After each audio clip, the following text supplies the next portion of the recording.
Saudara penonton sekalian, ulasan menarik malam ini. Orang ramai hendak tengok merpati berpakaian seragam penjara. Seperti yang tular sebelum ini, tak perlulah aku nak kata siapa merpati itu, karena aku tahu, Anda semua tahu, Anda semua mengikuti siapa merpati yang disebutkan ini.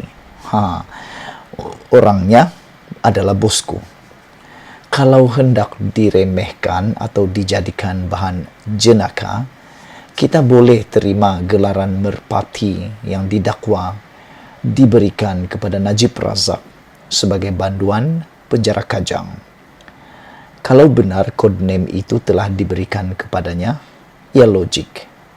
Dalam selangga Inggris, antara gelaran untuk banduan adalah jailbar atau jailbird, burung penjara, dan merpati adalah burung.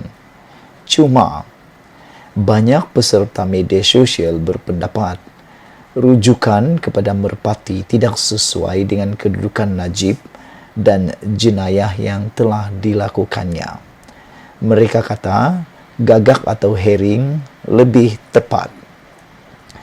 Tapi saya kata, nama kod itu boleh dipertahan sebab macam merpati yang suka berak atas kepala manusia, Najib telah berak atas kepala kita, rakyat jelata Malaysia.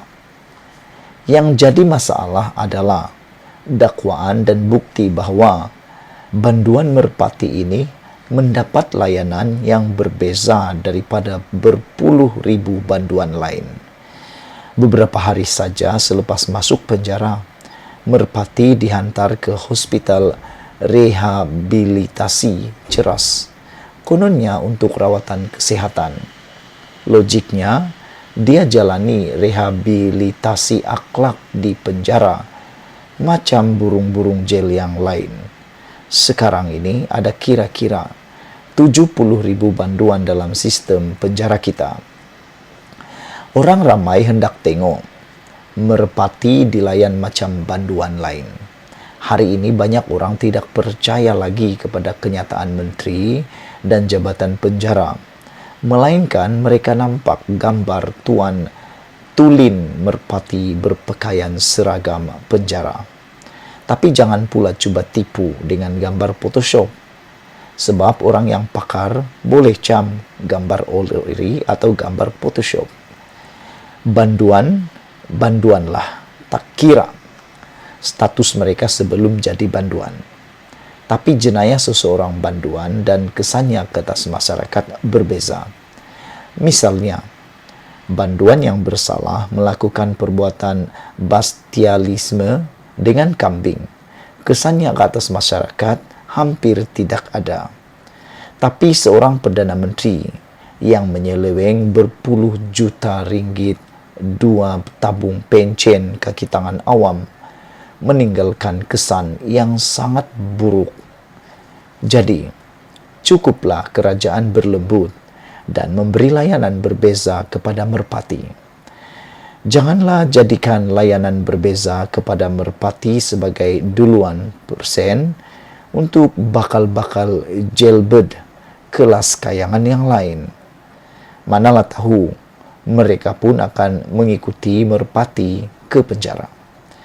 Tetapi kalau Perdana Menteri Ismail Sabri Yaakob, kerajaan dan UMNO berasa terikat untuk memberi layanan istimewa kepada merpati, saya cadangkan, tukar saja slogan keluarga Malaysia kepada keluarga merpati dan UMNO kepada United Merpati National Organization, ditulis oleh A. Kadir Jasin, bekas ketua pengarang kumpulan The New Street Times Press Malaysia Berhad dan pernah menjadi penasihat media Perdana Menteri.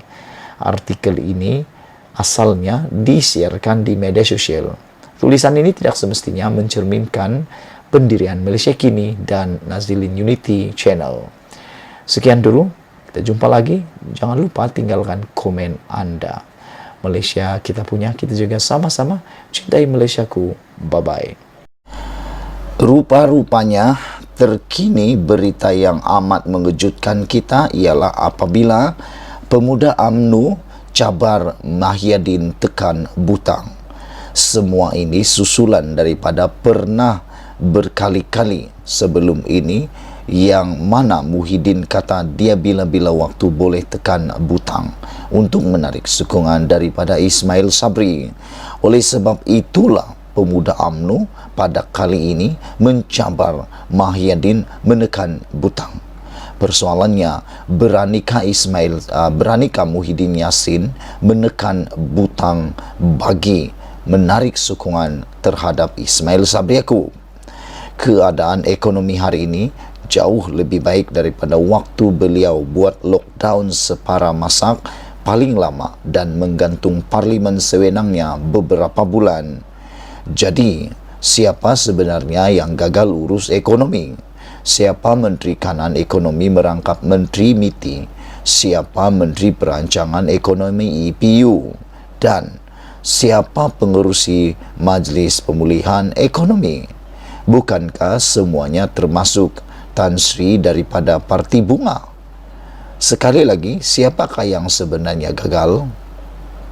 Apakah setelah Tengku Ismail ataupun Tengku Zafrul istihar menyertai Barisan Nasional, maka Menteri Kewangan lantikan Tan Sri bahkan disyaratkan oleh Tan Sri sendiri untuk dikekalkan sebagai Menteri Kewangan zaman Datuk Ismail Sabri Yaakob terus diisytiharkan gagal juga. Paling utama, jika Tan Sri Muhyiddin Yassin meyakini kerajaan hari ini gagal urus ekonomi dan perlu adakan PRU 15, maka jangan hanya menyalak dan menggertak. Buktikan dengan tindakan sebagai anak jantan untuk segera arah anak-anak buah Tan Sri dalam kerajaan untuk menarik sokongan terhadap Perdana Menteri. Kalau berani tekan butang sekarang, kata Dr. Ashraf Wajdi Dusuki, Ketua Pemuda UMNO Malaysia. Aku berharap apa yang berlaku sekarang ini dapat ditangani segera. Ketidakstabilan politik dan ekonomi yang melanda Malaysia ini semua bukan kerana gara-gara rakyat. Tak pernah rakyat salah, tapi yang menjadi mangsa rakyat. Pertelingkahan dan ketidakstabilan politik yang berlaku di Malaysia pada waktu ini banyak bertitik tolak daripada kemeruk kuasa ahli-ahli politik yang ada di Malaysia. Ia semua dimulakan dengan bersekongkolnya sekumpulan geng-geng pengkhianat yang telah menjatuhkan kerajaan Pakatan Harapan. Dan dalam proses menjatuhkan kerajaan Pakatan Harapan itu, yang terlibat sama ialah siapa lagi kalau bukan UMNO, dan juga bersama dengan geng Muhyiddin dan juga geng Azmin Ali. Jadi aku fikir kedua-dua mereka ini dalam geng menjatuhkan kerajaan Pakatan Harapan ini perlu dihukum dengan segera. Kalau melihat pada rentetan sejarah, inilah yang menyebabkan sehingga waktu ini tidak stabil politik Malaysia. Dan kita harap istilah tarik-tarik tali, tarik-tarik sokongan, tekan-tekan butang ini dapat dihentikan oleh rakyat pada waktu PRU nanti. Kita hukum mereka menggunakan kuasa undian kita. Kita hukum mereka menggunakan kuasa pangkahan kita. Pangkah mana yang tepat. Jangan lagi pilih mana yang merugikan kita semua. Sekian dulu ulasan kali ini. Ikuti terus channel ini. Jangan lupa tinggalkan komen Anda. Tekan butang subscribe. Malaysia kita punya. Kita juga sama-sama cintai Malaysiaku. Kita jumpa lagi. Bye-bye.